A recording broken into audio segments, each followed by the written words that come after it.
શ્રી કૃષ્ણ કહે છે કે સારા માણસોની સંગતમાં રહો, કેમ કે સોનીના કચરો બદામથી પણ કિંમતી હોય છે.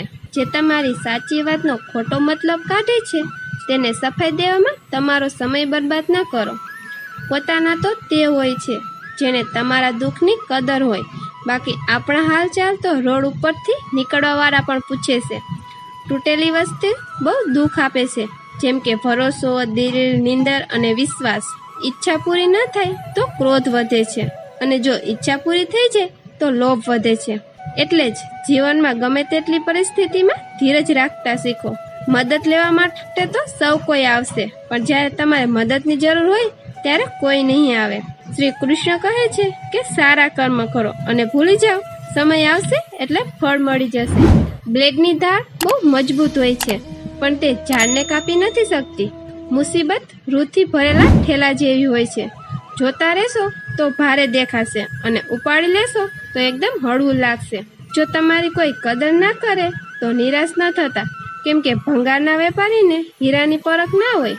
જિંદગી એકવાર મળે છે તે વાત ખોટી છે. મોત એકવાર મળે છે, જિંદગી તો દરરોજ મળે છે. શ્રી કૃષ્ણ કહે છે કે કરવા દો જે તમારું ખરાબ કરે છે, કારણ કે એવા તો કામ નીચ માણસ જ કરી શકે. હિંમત ના હારતા, હજી તો ઘણું આગળ જવાનું છે.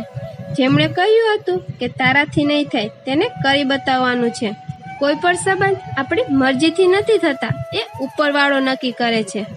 કહેવાવાળા તો કંઈ વિચાર્યા વગર બોલે છે, પણ ક્યારેય વિચાર્યું કે સાંભળવાવાળા ઉપર શું વીતે છે?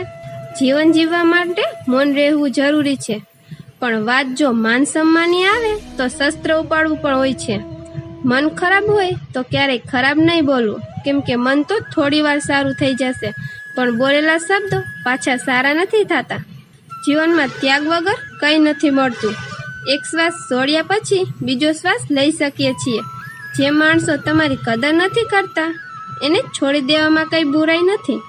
સાચવીને રાખેલી વસ્તુ અને ધ્યાનથી સાંભળેલું વાક્ય ક્યારે પણ કામ આવી શકે છે.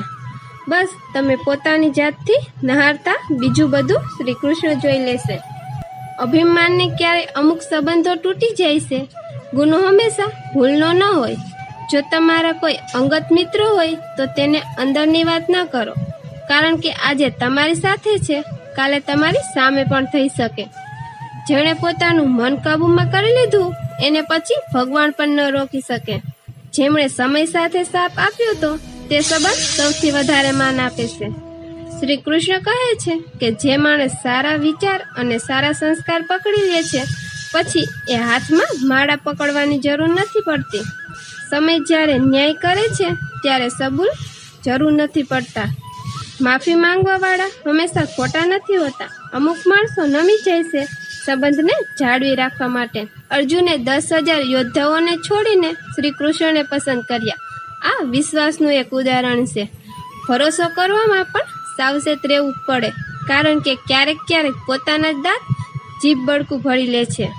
આગળ વધવાવાળી વ્યક્તિ ક્યારેય કોઈને દુઃખ નથી આપતી, અને દુઃખ કાપનાર વ્યક્તિ ક્યારેય આગળ નથી વધતી. બોલ્યા પહેલા વિચારો, કેમ કે બોલ્યા પછી વિચારવાનો સમયમાં પસ્તાવો જ મળે છે. આગળ વધવું હોય તો બહેરા થઈ જાઓ, કેમ કે વધારે પૂરતી માણસોની વાતું આગળ વધવા નથી દેતી. જો તમારે કોઈ દુશ્મન નથી તો એનો અર્થ એ છે કે તમે એવી જગ્યામાં બોલ્યા નથી જ્યાં બોલવાની જરૂર હતી. પ્રેમ ક્યારેય પોતાની જરૂરતો પૂરી કરવા માટે નથી હોતો.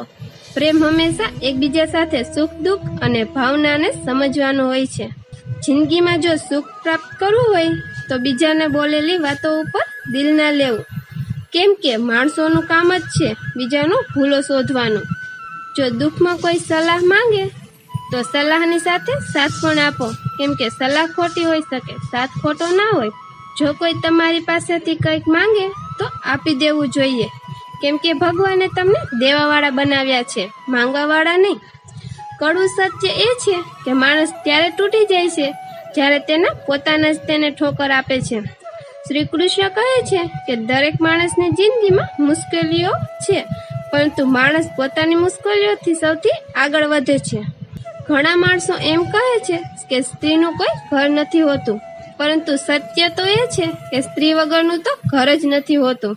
એવા માણસોથી દૂર રહેવું જોઈએ જેને પોતાની ભૂલ સ્વીકારવામાં શરમ આવતી હોય. ગિરગિટ વસ્તુ જોઈને રંગ બદલે છે અને માણસ હાલત જોઈને. દોસ્તો, આ હતા શ્રી કૃષ્ણના અનમોલ વિચારો. તો અમારી વિડીયો પસંદ આવે તો લાઈક અને અમારી ચેનલને સબસ્ક્રાઇબ કરી લ્યો. જય શ્રી કૃષ્ણ.